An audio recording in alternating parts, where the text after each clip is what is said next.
بسم اللہ الرحمن الرحیم الصلاۃ والسلام علیک یا رسول اللہ صلی اللہ تعالی علیہ وسلم۔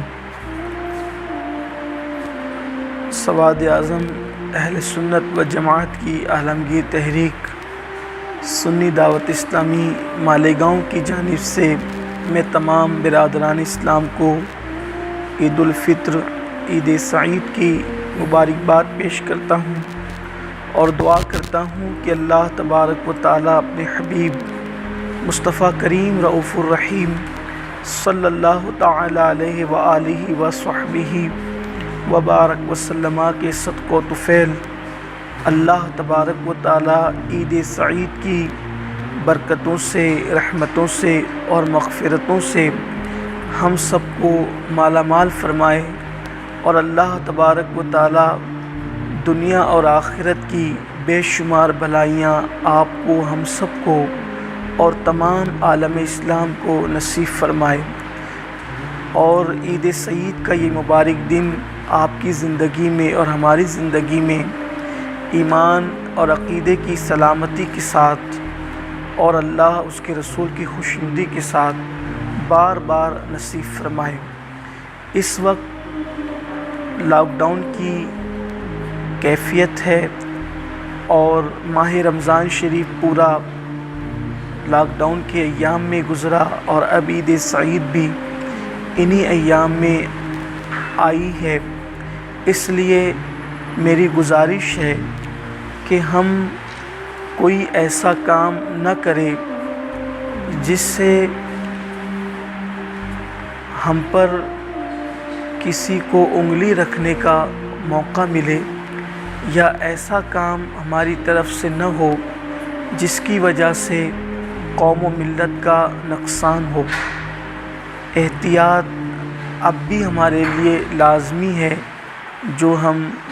وبائی مرض کے حوالے سے اب تک کرتے آئے ہیں، ہمیں اب بھی اس احتیاط کا بھرپور خیال کرنا ہے۔ ساتھ ہی ساتھ چونکہ عید کے موقع پر خوشی کا اظہار کرنا سنت مصطفیٰ صلی اللہ تعالی علیہ وآلہ وسلم ہے، اور ہمارے آقا صلی اللہ علیہ وآلہ وسلم نے خوشی کا اظہار کرنے کا حکم دیا، لیکن خوشی کا یہ مطلب قطعاً نہیں ہے کہ ہم اللہ تبارک و تعالیٰ کی حدود کو پامال کریں اور اللہ کی حدوں کو توڑیں۔ اسی طرح فرمایا گیا کہ جو خوشیاں غریبوں کو اور حاجت مندوں کو فراموش کر کے منائی جاتی ہے، وہ کل قیامت کے دن انسان کے لیے وبال جان اور عذاب کا سبب بن سکتی ہے۔ اس لیے لاک ڈاؤن کی اس کیفیت میں، ان حالات میں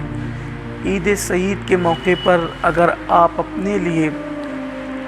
لباس بنائیں تو اپنے پڑوسیوں کے لیے، غریبوں کے لیے، مفلسوں کے لیے بھی انتظام کریں، بلکہ اس موقع پر مشورہ دیا جاتا ہے اور آپ کی خدمت میں یہ بات پیش کی جا رہی ہے کہ آپ اگر 4-5 لباس اپنے لیے، اپنے بچوں کے لیے بناتے تھے، تو اس سال ایک ہی لباس آپ اپنے لیے بنائیں، اور بقیہ جو پیسے بچتے ہیں وہ آپ اپنے پڑوسی، رشتہ دار اور احباب نقدی ان کی جھولی میں عیدی کہہ کر کے ڈال دیں، یا پھر ایک لباس اپنے لیے لائیں تو ایک لباس پڑوسی کے بچے کے لیے یا ان کے لیے بھی انہیں پیش کریں، اور عزت نفس کا بھرپور خیال کریں، اس لیے کہ یقین جانیں یہ اس وقت حالات ایسے ہیں کہ جو لوگ کل تک لوگوں کی مدد کرتے تھے، اس وقت وہ لوگ خود مدد کے محتاج ہیں۔ اور آقا کریم صلی اللہ علیہ وآلہ وسلم نے ارشاد فرمایا، جب تک تم اپنے بھائیوں کی مدد کرتے رہو گے، اللہ تبارک و تعالیٰ تمہاری مدد فرماتا رہے گا۔ بلکہ عید سعید کے موقع پر کوشش یہ کی جائے کہ بہت سارے لوگ اس وقت غربت کی چکی میں پس رہے ہیں، بلکہ بہت سارے لوگ کھانے پینے کو بھی محتاج ہیں، تو ہم ان کی غم گساری کرتے ہوئے بہت سادگی سے عید منائیں، اور ان ایام میں خرید و فروخت سے ہو سکے تو پرہیز کریں، تاکہ اگر ہماری عید ٹھاٹ باٹ سے ہوئی تو جن کے پاس نہیں ہیں کہیں وہ لوگ اپنی غربت کے احساس کمتری کا شکار نہ ہو جائیں، اس کا خیال کریں۔ میں امید کرتا ہوں کہ آپ سب اس کا ضرور خیال کریں گے، اور کوشش یہ ہونی چاہیے کہ ہم اپنی ضرورت پر دوسروں کی ضرورت کو ترجیح دیں۔ یہ اسلام کی تعلیم ہے۔ اس سلسلے میں ایک مختصر سی بات پیش کر کے اپنی بات مکمل کرنا چاہتا ہوں۔ بیان کیا جاتا ہے کہ ایک دن مدینہ منورہ میں عید سعید عید الفطر کا دن تھا۔ ویسے تو مدینہ منورہ کا ہر دن عید اور وہاں کی ہر رات شب قدر سے کم نہیں ہے، لیکن جب مصطفیٰ کریم صلی اللہ علیہ وآلہ وسلم کی ظاہری حیات طیبہ میں مدینہ منورہ میں عید ہوتی ہوگی تو اس وقت عید کا سماں کتنا حسین اور خوبصورت ہوتا ہوگا۔ اللہ اکبر! جب عام دنوں میں عید کا سماں لگتا ہے تو عید کے دن کا سماں، اور وہ بھی آمنہ کے لال کی موجودگی میں، کتنا عظیم ہوتا ہوگا۔ بہرحال مدینہ طیبہ میں عید کا دن ہے اور لوگ عید کی خوشیاں منا رہے ہیں۔ ایسے میں ایک غریب خاتون بی بی سیدہ کائنات مخدومہ کائنات سیدہ فاطمۃ الزہرا رضی اللہ تبارک و تعالی عنہا کی بارگاہ میں حاضر ہوتی ہیں، اور اس کی گود میں جو بچہ تھا، اس بچے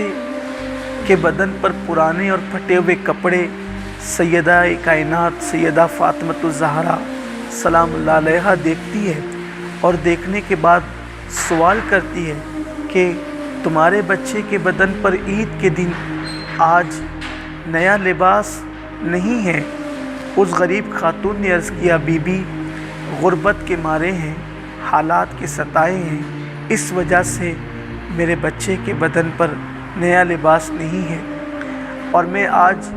اپنے بچے کو لے کر اسی لیے آپ کی بارگاہ میں آئی ہوں کہ میں نے سوچا تھا کہ حسنین کریمین کا ہم عمر ہے میرا بچہ، تو آج نئے کپڑے حسنین کریمین نے پہنے ہوں گے، تو جو پرانے کپڑے حسنین کا اتارا ہے وہ کپڑے میں اپنے بچے کے لیے لے لوں، کیونکہ آج عید کا دن ہے، اور وہی کپڑے اپنے بچے کو پہنا دوں۔ نئے کپڑے حسنین نے پہنے ہوں گے تو پرانے اتار دیے ہوں گے، وہی اتارا لینے کے لیے آئی ہوں۔ سیدہ پاک نے اس وقت حسنین کریمین سو رہے تھے، ایک شہزادے کو بیدار کیا، اور بیدار کر کے نئے کپڑے جو تھوڑی دیر قبل پہنائے تھے وہ کپڑے اتار کر اس غریب عورت کو دے دیا، اور پرانے کپڑے پھر سے شہزادے کو پہنا دیا۔ غریب عورت کہتی رہی کہ بی بی میں تو اتارا لینے کے لیے آئی تھی۔ سیدہ نے فرمایا، ہمارے گھر کی ریت یہی ہے، اچھا اور نیا دوسروں کو دیتے ہیں اور پرانا اپنے لیے اختیار کرتے ہیں۔ یہ ہے اسلام کی تعلیم جو ہمیں نبی اور آل نبی اور اصحاب نبی کے گھر سے ملی ہے۔ آئیے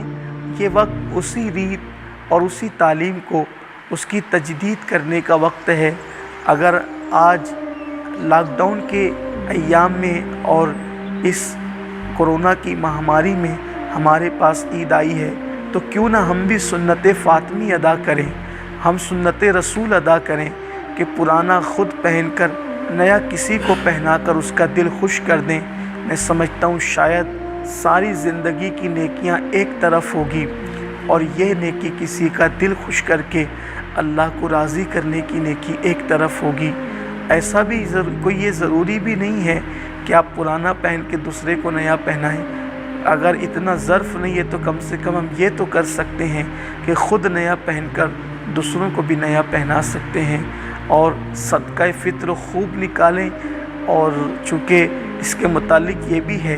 کہ جو صدقہ فطر ادا نہیں کرتا اس کے روزے زمین اور آسمان کے درمیان معلق رہتے ہیں، تو گزارش ہے صدقہ فطر نکالیں اور اس وقت اپنے پاس پڑوس کا بھرپور خیال کریں۔ ایک بات یاد رکھیں، اس وقت ہماری مسجدوں کے امام، مسجدوں کے مؤذن، ہمارے مشائخ اور سادات کرام، ان سب کا خیال رکھنا بھی ہماری ذمہ داری ہے۔ یہ مت سوچنا میرے بھائیوں کہ وہ فلاں دے گا اور وہ فلاں دے گا، دوسروں کے بھروسے نہ رہیں، بلکہ بڑھ بڑھ کر کے نیکی خود کریں، اس لیے کہ جو بڑھ کے تھام لے جام و مینا اسی کا ہے۔ کوئی ضروری نہیں ہے کہ جن کے ہونٹوں پہ تبسم ہے، جن کے چہرے پر بشاشت ہے، وہ اندر سے خوش بھی ہو۔ اللہ کے بہت سارے بندے ایسے ہیں، خود قرآن کریم میں موجود ہے کہ اللہ کے بہت سارے بندے ایسے ہیں جن کا ظاہر دیکھ کر لوگوں کو ایسا لگتا ہے کہ یہ بہت خوشحال ہے، لیکن اندرونی طور پر وہ لوگ پریشان ہوتے ہیں، لیکن غیرت کی وجہ سے اپنی حاجتوں کو دوسروں کے سامنے بیان نہیں کرتے۔ تو اس لیے اگر اللہ نے نوازا ہے تو اپنے علماء، مشائخ، مؤذن، مسجد کے خدام اور اسی طرح سادات کرام کا بھرپور خیال کریں۔ اللہ تبارک و تعالیٰ سے دعا ہے کہ اللہ مجھے آپ سب کو عمل کی توفیق عطا فرمائیں، اور اللہ تبارک و تعالیٰ اس بلا اور وبا کو جلد سے جلد ختم فرما دے، دور فرما دے، اور تمام عالم اسلام کے لیے اللہ آسانیاں پیدا فرمائیں۔ السلام علیکم ورحمۃ اللہ وبرکاتہ۔